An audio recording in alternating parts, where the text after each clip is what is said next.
भारताच्या ऊर्जा इतिहासात एक मोठा टर्निंग पॉइंट आलाय। तमिळनाडूच्या कलप्पकम येथे भारताने विकसित केलेल्या प्रोटोटाइप फास्ट ब्रीडर रिॲक्टर म्हणजेच PFBR ने अखेर फर्स्ट क्रिटिकलिटी यशस्वीरित्या मिळवली आहे। पंतप्रधान नरेंद्र मोदी यांनी याला भारताच्या अणुऊर्जा कार्यक्रमातील नव्या युगाची सुरुवात म्हटलंय। कारण ही साधी अणुभट्टी नाही, तर अशी अणुभट्टी आहे जी वीजही तयार करते आणि त्याच वेळी नवे अणुइंधनही तयार करते, म्हणजेच एक प्रकारे फ्यूल बनवणारा रिॲक्टर। आणि म्हणूनच अनेक तज्ज्ञ म्हणतात ही तंत्रज्ञानातील झेप भारतासाठी ऊर्जा स्वावलंबनाचा मोठा दरवाजा उघडू शकते। पण नेमकं हे PFBR आहे तरी काय? हे सामान्य अणुभट्ट्यांपेक्षा इतकं वेगळं कसं आहे? आणि सर्वात महत्त्वाचं म्हणजे जगातील जवळपास 25% थोरियम भारतात असताना ह्या नव्या तंत्रज्ञानाने भारताची 700 वर्षांची ऊर्जा चिंता कायमची मिटणार आहे का? चला हे सगळं सोप्या भाषेत समजून घेऊया।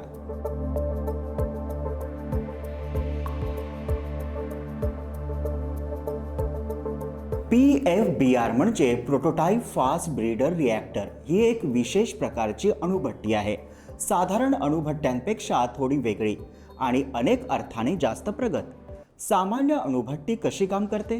ती अणुइंधन वापरते, त्यातून उष्णता तयार होते आणि त्या उष्णतेतून वीज निर्माण केली जाते। म्हणजे साध्या भाषेत सांगायचं तर अणुइंधन जाळून वीज तयार केली जाते। पण फास्ट ब्रीडर रिॲक्टर यापेक्षा एक पाऊल पुढे आहे, कारण हा रिॲक्टर केवळ वीज तयार करत नाही, तर चालू असतानाच नवे अणुइंधनही तयार करतो। म्हणजे हा रिॲक्टर एकाच वेळी दोन कामं करतो, वीज तयार करतो आणि नवीन फ्यूल तयार करतो। यामुळेच या तंत्रज्ञानाला अनेकदा फ्यूल प्रोड्युसिंग न्यूक्लिअर रिॲक्टर असंही म्हटलं जातं। थोडक्यात सांगायचं तर सामान्य अणुभट्टी इंधन वापरते, पण फास्ट ब्रीडर रिॲक्टर इंधन वापरताना त्यापेक्षा जास्त इंधन तयार करतो। कलप्पकम मधील PFBR ने अलीकडे जी मोठी कामगिरी साध्य केली आहे तिला म्हणतात फर्स्ट क्रिटिकलिटी।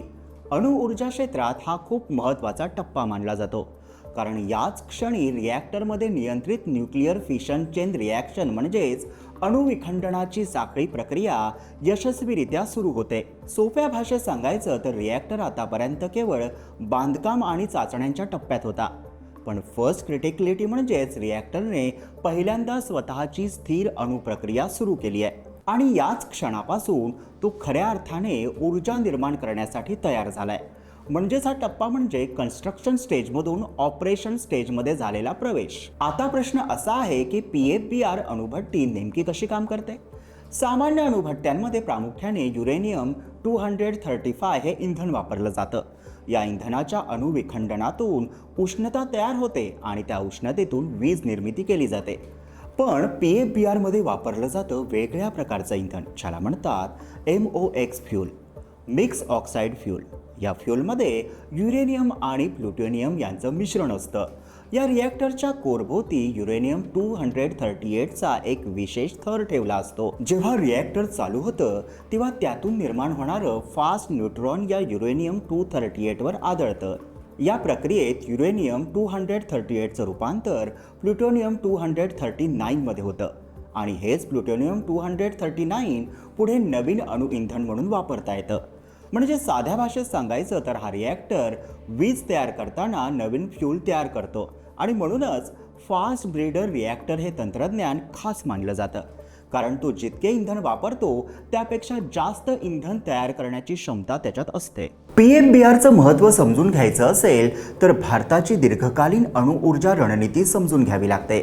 भारताची परिस्थिती इतर देशांपेक्षा वेगळी आहे, कारण भारताकडे युरेनियमचे साठे खूप मर्यादित आहेत, पण दुसरीकडे थोरियमचे प्रचंड साठे उपलब्ध आहेत। खरं तर जगातील जवळपास 25% थोरियम भारतात असल्याचं मानलं जातं। त्यामुळे भविष्यातील ऊर्जा सुरक्षेसाठी थोरियम भारतासाठी खूप महत्त्वाचा स्रोत ठरू शकतो। पण इथे एक मोठी अडचण आहे, थोरियम थेट अणुभट्टीत जाळता येत नाही, त्याला आधी विशिष्ट प्रक्रियेतून जावं लागतं। या समस्येचं समाधान शोधताना भारताचे महान वैज्ञानिक होमी जहांगीर भाभा यांनी भारतासाठी एक दूरदर्शी योजना तयार केली। ही योजना म्हणजे भारताचा प्रसिद्ध 3 स्टेज न्यूक्लिअर प्रोग्राम, ज्याच्या माध्यमातून मर्यादित युरेनियम वापरून शेवटी भारताच्या विशाल थोरियम संपत्तीचा उपयोग करता येईल। भारताची 3 स्टेज न्यूक्लिअर स्ट्रॅटेजी म्हणजे भारताचा दीर्घकालीन अणुऊर्जा आराखडा आहे. भारताकडे युरेनियम कमी पण थोरियम प्रचंड असल्यामुळे मर्यादित युरेनियम वापरून पुढे थोरियम आधारित ऊर्जा व्यवस्था उभी करण्याचा हा प्लॅन आहे. चला हे 3 टप्पे थोडक्यात समजून घेऊया. स्टेज 1 म्हणजे PHWR रिॲक्टर्स. या टप्प्यात PHWR मध्ये नॅचरल युरेनियम वापरून वीज तयार केली जाते. या प्रक्रियेत प्लुटोनियम तयार होतो. स्टेज 2 म्हणजे फास्ट ब्रीडर रिॲक्टर्स. पहिल्या टप्प्यात तयार झालेलं प्लुटोनियम वापरून येथे आणखीन प्लुटोनियम तयार केलं जातं आणि थोरियमचे रूपांतर युरेनियम 233 मध्ये केलं जातं. PFBR हा याच टप्प्याचा महत्त्वाचा भाग आहे. स्टेज 3 म्हणजे थोरियम बेस्ड रिॲक्टर. या अंतिम टप्प्यात थोरियम फ्युएल वापरून मोठ्या प्रमाणावर वीज निर्मिती होईल. त्यामुळे भारताला दीर्घकालीन ऊर्जा सुरक्षा मिळू शकते. PFBR मुळे भारताची ऊर्जा सुरक्षा मजबूत होऊ शकते. सध्या भारताला तेल, गॅस आणि कोळसा मोठ्या प्रमाणात आयात करावा लागतो. पण भारताकडे असलेल्या प्रचंड थोरियम साठ्यांमुळे भविष्यात भारत ऊर्जा स्वयंपूर्ण होऊ शकतो. फास्ट ब्रीडर रिॲक्टर्स सामान्य अणुभट्ट्यांपेक्षा अधिक कार्यक्षम मानले जातात आणि त्याच इंधनातून 60 ते 70 पट जास्त ऊर्जा मिळू शकते. शिवाय अणुऊर्जा स्वच्छ स्थिर असल्यामुळे भारताच्या नेट झिरो 2070 पर्यंतच्या लक्ष्याला मदत होऊ शकते. ही फास्ट ब्रीडर टेक्नॉलॉजी विकसित करणं अत्यंत कठीण आहे. America, Japan, Germany, Britain, France यांनी यावर मोठा खर्च केलाय, पण अनेक प्रकल्प बंद पडले. सध्या रशिया आणि भारत हेच 2 देश या तंत्रज्ञानावर सक्रियपणे काम करतायत, तर चीन अजूनही प्रायोगिक टप्प्यात आहे.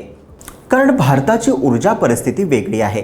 भारताकडे जगातील फक्त 1 ते 2% युरेनियम आहे, पण जवळपास 25% थोरियम साठा आहे. म्हणजे जर भारताने थोरियम फ्युएल वापरण्याचे तंत्रज्ञान यशस्वी केले तर देशाची ऊर्जा आयातीवरील अवलंबित्व मोठ्या प्रमाणात कमी होऊ शकतं. काही अंदाजानुसार भारतातील थोरियम साठे देशाला जवळपास 700 वर्ष वीज देऊ शकतात. थोडक्यात सांगायचं तर PFBR हा फक्त एक अणुभट्टी प्रकल्प नाही, तर भारताच्या भविष्यातील ऊर्जा धोरणातील मोठा टर्निंग पॉइंट आहे. भारताकडे असलेला प्रचंड थोरियम साठा आणि त्याचा वापर करण्यासाठी उभी केलेली ही संपूर्ण 3 स्टेज न्यूक्लिअर रणनीती यामुळे भविष्यात भारताला दीर्घकालीन ऊर्जा सुरक्षा मिळू शकते. जर हे तंत्रज्ञान पूर्णपणे यशस्वी झालं तर भारत केवळ वीज निर्मिती स्वयंपूर्ण होणार नाही, तर स्वच्छ ऊर्जेकडेही मोठी झेप घेऊ शकतो. म्हणूनच कलप्पकममधील PFBR हा केवळ एक रिॲक्टर नाही, तर भारताच्या ऊर्जा भविष्याची सुरुवात मानला जातो. अमेरिका चीनला मागे टाकत अणुऊर्जा क्षेत्रातील भारताने घेतलेल्या उंच भरारीविषयी तुम्हाला काय वाटतं? तुमचं मत कमेंटमध्ये लिहा. व्हिडिओला लाईक करा, शेअर करा आणि आमच्या YouTube चॅनलला सबस्क्राईब करा.